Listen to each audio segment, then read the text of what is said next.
ahead and try and record. Here we go. If for any reason you are not getting a good connection for me, one of the things I can do is turn the video off, and no doubt my sound will be able to come through loud and clear. So you might want to just, if you're having a lot of problem, you can just send me a chat to that effect. Turn your video off. All right. We have some more people arriving. So hello to Jeannie. Hello to Clarissa. Hi, Deborah. Everyone, nice to be here. So let's go ahead and find our sitting posture. And the meditation that I'll be sharing this evening is from Thich Nhat Hanh's book, The Blooming of a Lotus.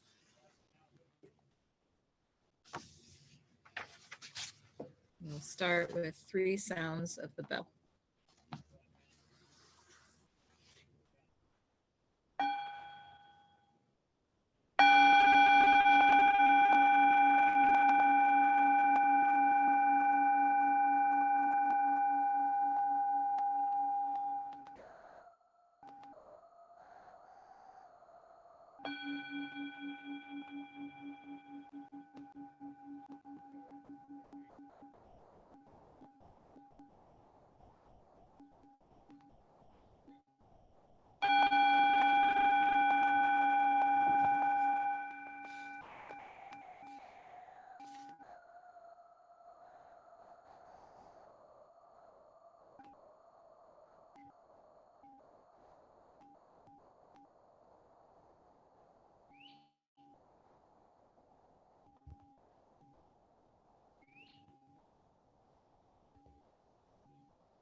Seeing my eyes, I breathe in.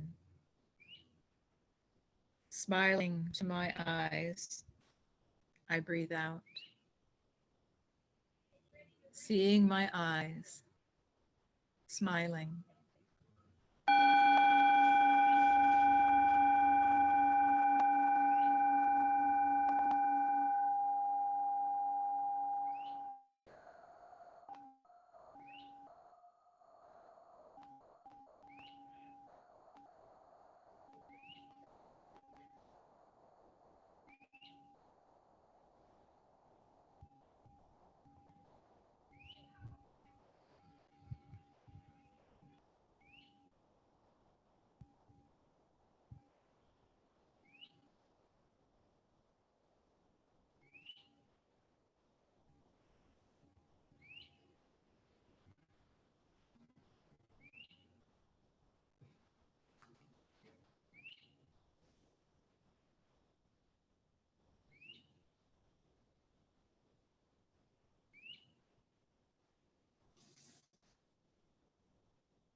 Seeing my eyes containing the sunshine, I breathe in.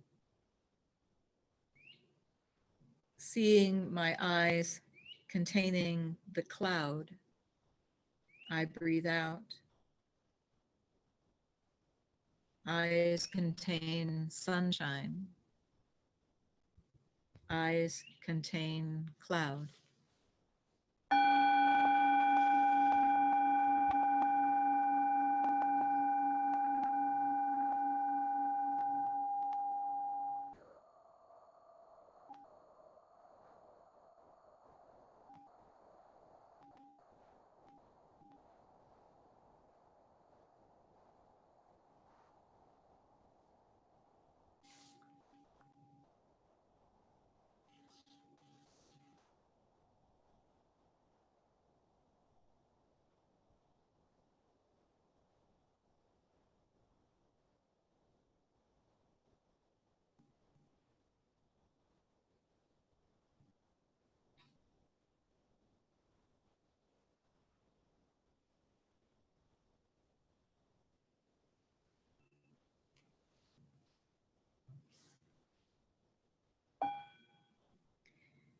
Seeing my eyes containing the earth, I breathe in. Seeing my eyes containing the air, I breathe out. Eyes contain earth. Eyes contain air.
Seeing my eyes contain the whole cosmos, I breathe in.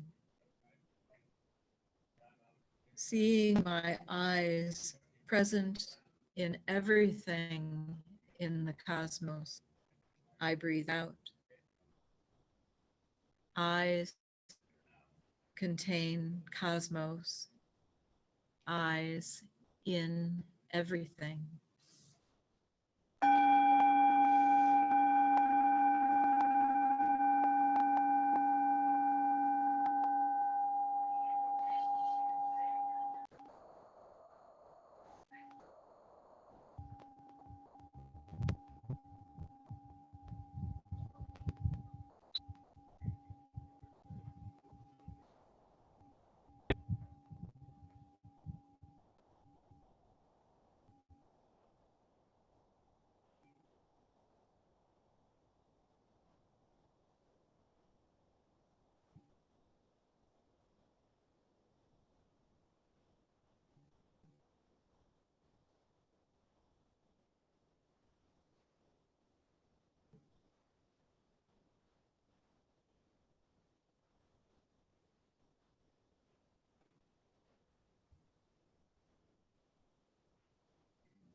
Seeing my eyes as interbeing elements, I breathe in.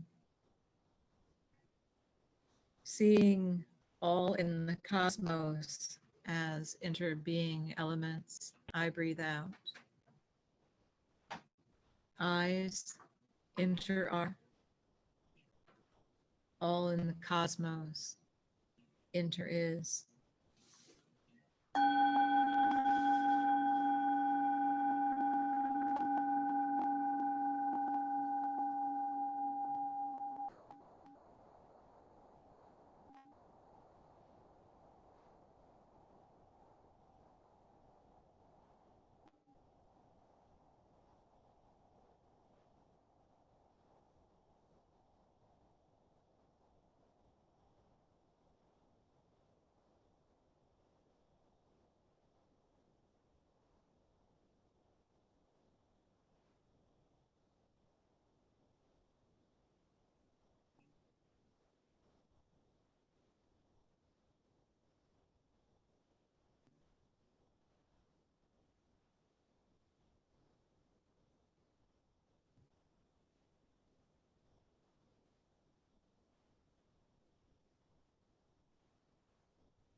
Seeing the all in the one, I breathe in. Seeing the one in the many, I breathe out. All in one, one in many.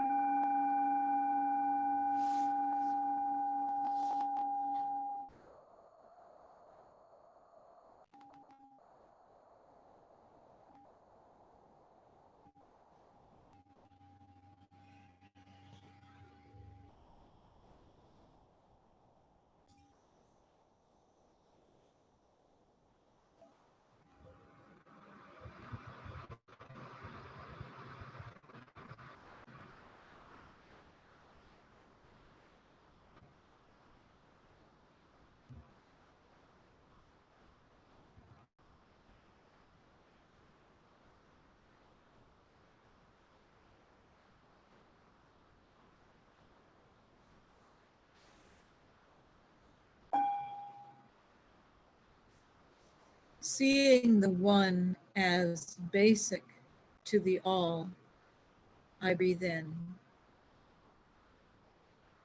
Seeing all things as basic to the one, I breathe out. One is basic to all things as basic of one.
Seeing the birthless nature of my eyes, I breathe in.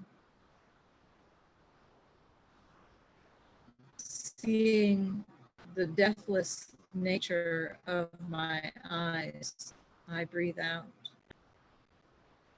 Eyes birthless, eyes deathless.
Go ahead and enjoy our walking meditation.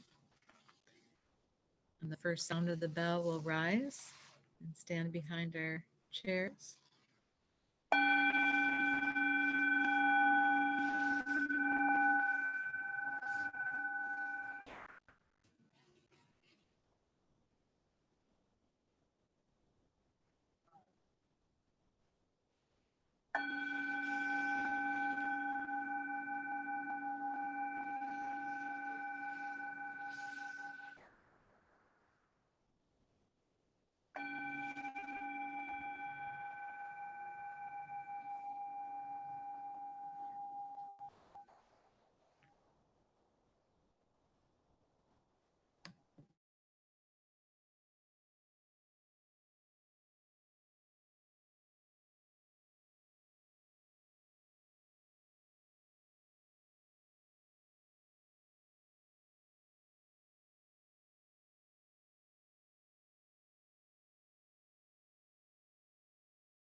wanted to share with you a little bit this evening about the many paths of practice action. And can you hear me okay? Thumbs up? Okay. How's that? Is that any better? Testing 1, 2? Well, we'll give it a try. Okay. So again, I'm really referencing and enjoying a lot of the good teachings that Thich Nhat Hanh has in his book, Good Citizens. And the thoughts for this evening are very much coming from and inspired by some of his writing in that book. I know that in society, I was this way, and I wonder if you were this way too, is that I was raised to work really hard. And I'm going to just turn off my video for just a minute to see if that helps. I was raised to work really hard and to, when I didn't understand something, to really double down and study it vigorously. I was raised to compete, and that, you know, if you struggled with something, well, that's just to be expected. Keep going, keep pushing through. And I think that that has very much been adopted by all kinds of aspects of our society. But then when I got involved in the nonprofit world, I brought that same mentality, and I worked really hard, and I pressed to have our mission forwarded. I wanted to be the best activist. I wanted the projects to be really, really good, to achieve the mission, to inspire people to do similar work, to really help to, in my case, it was environmental justice, to really make a difference in environmental justice. And what I noticed in my career was that there was a lot of competition between nonprofits. And people would say, well, how could you be a tree hugger when children are hungry? Or, you know, the working in cities on environmental issues isn't nearly as important as saving the last best places. And so there was all of this sort of competing mindset. And one of the things that I also did when I first came to practice was I brought this sort of aggressive style of practice, aggressive style to my practice, to my sitting meditation, to my studying. It's like, okay, concentrate really hard, and shame on you if your mind wanders, and, you know, sort of this judging mind. And I know that not so much in our tradition, but in other Buddhist traditions, oftentimes people have a very high quantity of sitting. They need to sit for hours, or if you sit for hours, that means you're a better Buddhist. Or if you have an itch, oh, whatever you do, don't scratch it because you're breaking your concentration. And you know, there's just this kind of a mindset that in many ways it could be thought of as almost a violence to your body, because you're denying the reality of your body. And not that you need to slump and be all comfortable in pillows to meditate. That doesn't help to focus the mind. But at the same time, we don't have to be unkind to ourselves, and we don't have to be rigid. And the same is true in our actions in the world. We don't have to be hyperactive, because, you know, it really, when we are, it denies the reality of our interdependence, of our interbeing. And what was really called for is all of us to take the right action on the ground on which we stand. And so none of us have to do it all. And that, to me, took me a while to learn, when I was running my nonprofit, because I knew there was so much to be done. And, you know, what came on my plate was just more and more and more until, you know, in my 30s, I started taking medication for a bad stomach. In my 40s, I added medication for a bad heart. In my 50s, um, I was pretty burnt out, and Dave and I took some major time off sailing, and I was able to go off all the medicine. So even though I was a practitioner, I was still very much being aggressive in my work and really starting to try to not be as aggressive in my Buddhist practice, but still not quite understanding exactly what it was that I was being called to do. So there's a way of practicing sort of this diligence and this concentration that Thich Nhat Hanh instructs us to do, but how the tone of it, how we approach it, our attitude towards our practice and our action toward ourselves and one another and basically all people in the earth, you know, how we are in the world. We really need to look at that. And one of the things that I was always really touched by with Thai is he says, if your practice is not bringing you happiness, then you're not doing it right. So you need to sort of take a look at what it is how it is that you're practicing. And chances are you'll bringing your societal habit energies onto the cushion, into your practice. Sort of this striving, this sort of trying very hard, but you know, in the trying, we're actually blocking what is in reality happening. And the other thing that Thich Nhat Hanh says to us about our actions is he says, if we do one thing very deeply, then we're taking care of the whole. So we don't have to do everything. We can resist that urge to put everything on our plate.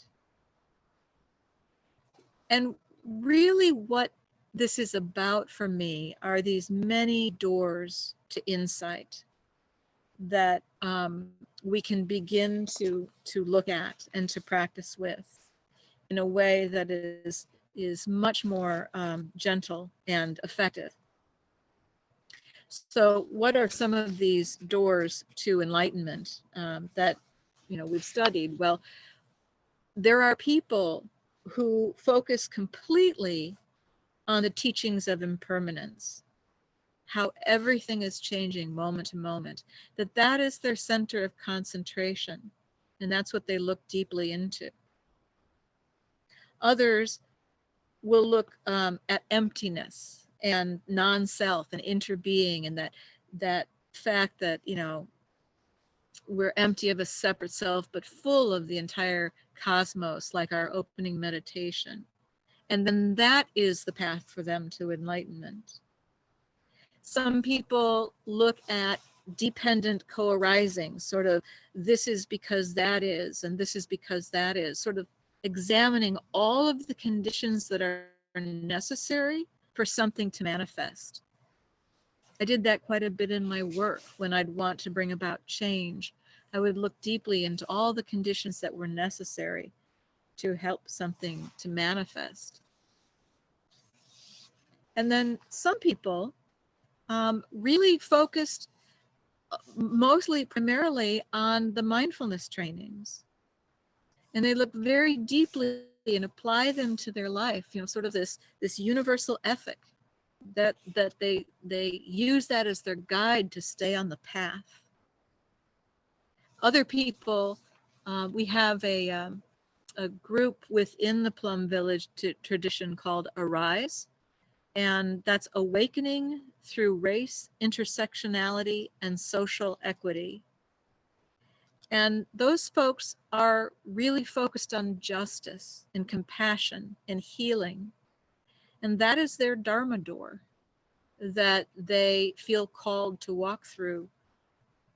And then for myself, I have a history with earth holding and protecting in our tradition, the earth holder community, loving the earth. And when we practice any one of these deeply, it's just like, our eyes are actually touching the whole cosmos, and the whole cosmos can be found in our eyes. These practices, any one of them that we select, will help to awaken and reveal the true nature of impermanence, of interbeing, of dependent co-arising, of ethics, of compassion practice. All of these things are contained within the one that we're feel called to walk through, the Dharma door.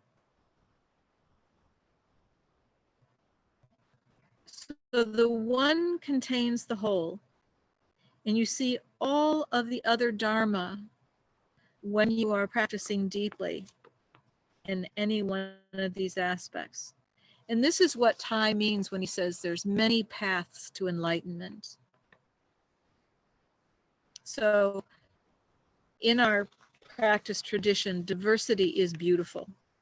And following your heart is something we can do with joy.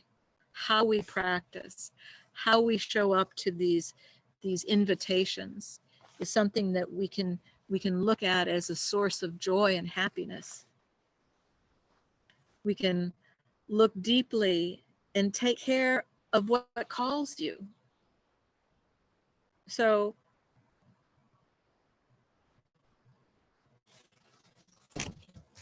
I'm actually losing the light out here.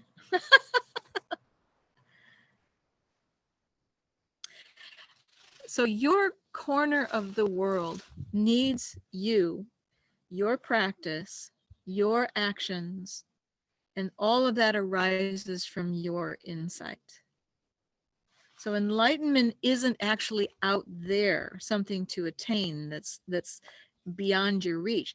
It happens right where you are, in how you live and how you practice with the stuff of your life.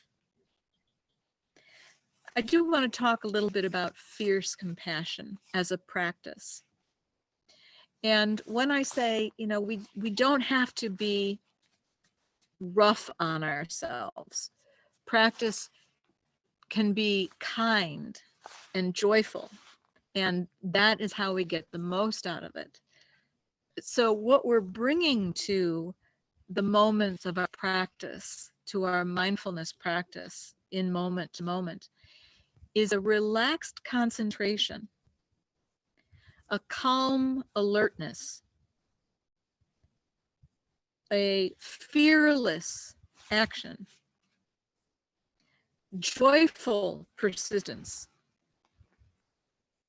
and steady concentration. And this raises clarity for us.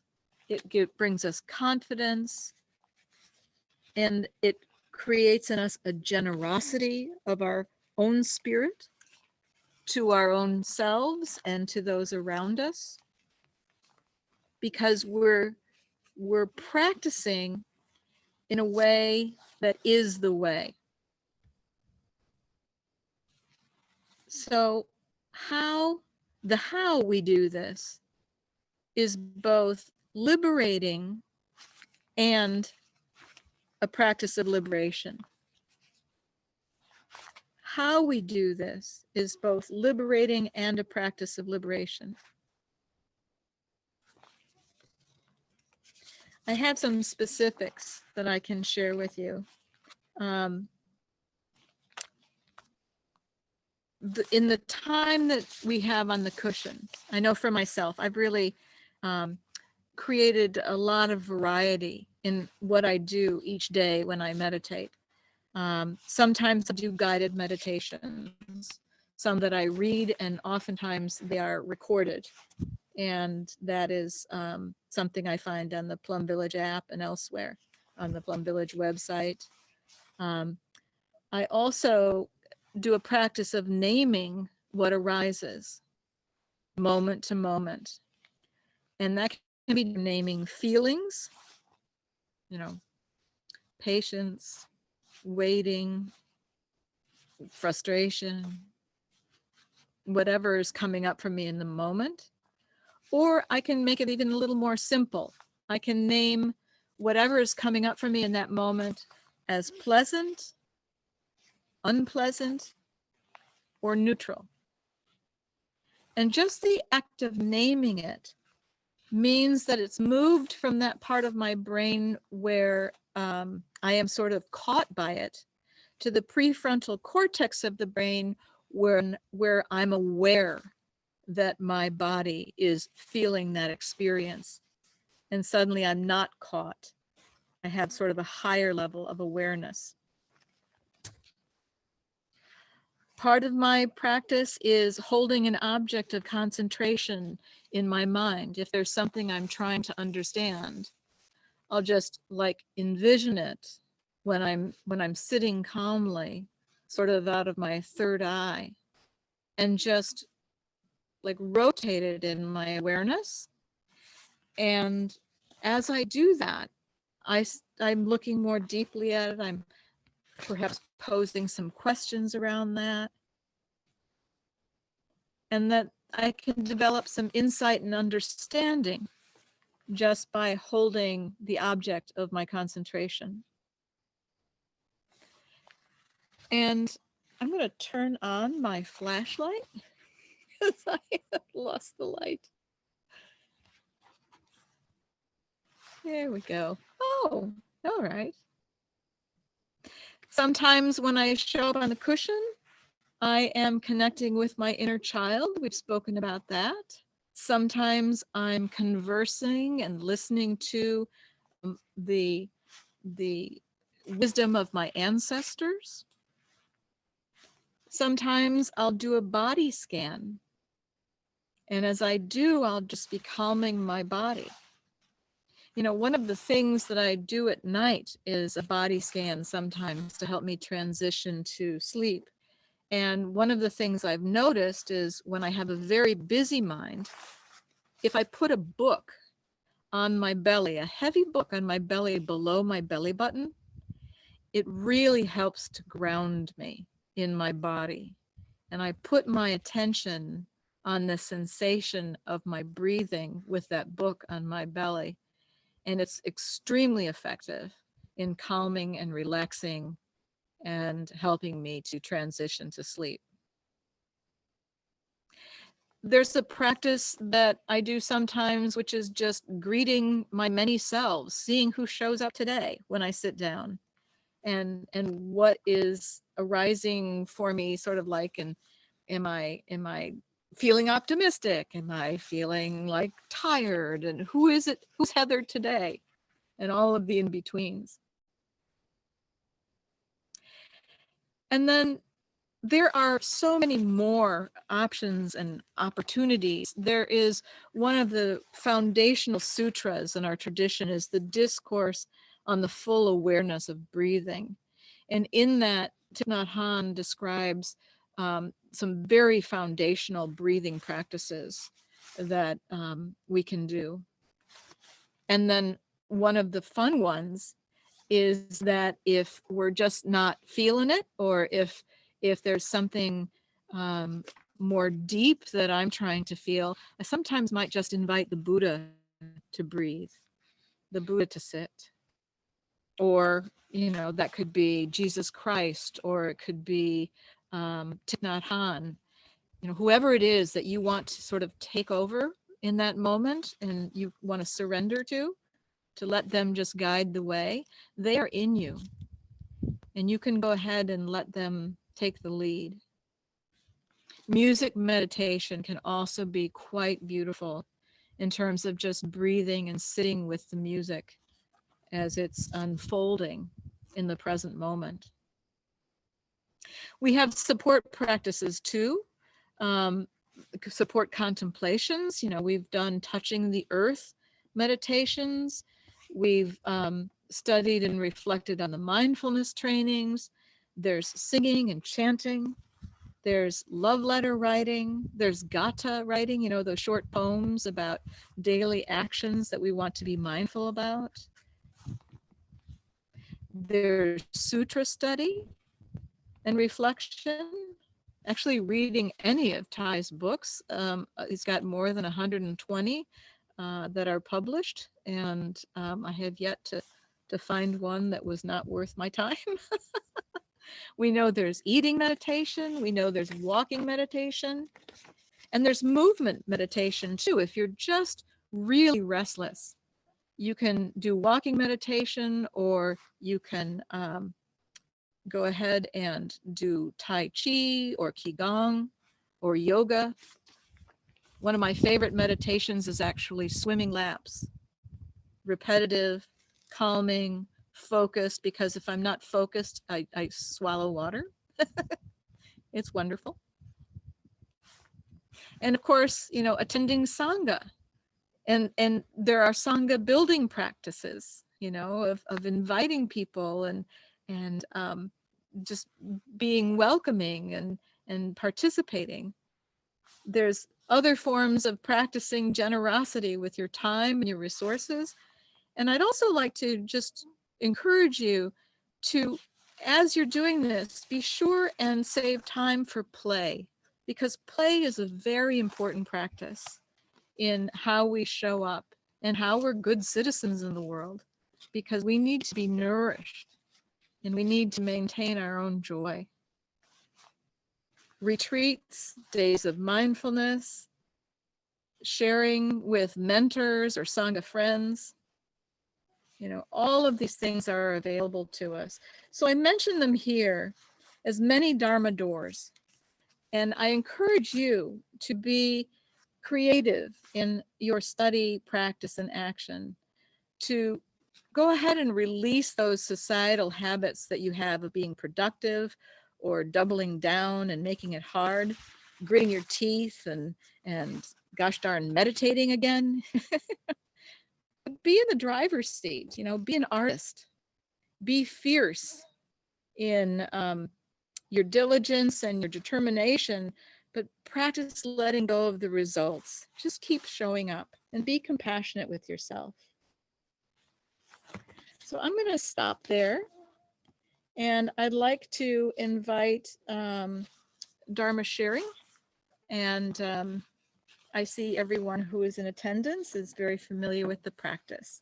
So thank you very much for your attention and for your creativity. Heather bowing out.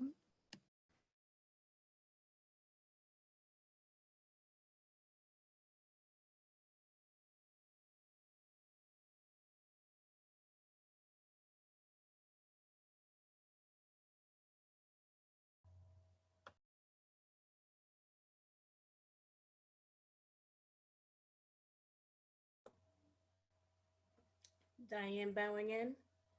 You know, I'm realizing that I've been making this a lot harder on myself than I actually need to do. So I'm going to make it easier for myself. I think I've totally made it harder with my resistance and thinking it was things I didn't understand. But if I take my time, which I'm doing now, and just enjoy it, it'll be a pleasure for me. So thank you, Heather. Diane bowing out.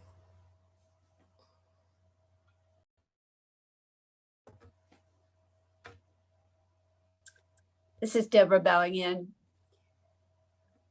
When I first realized that I was going to be confined by COVID, I think I went a little overboard in believing that I had to fill up my busy life with things that I could be busy doing even when I wasn't able to leave the house very much.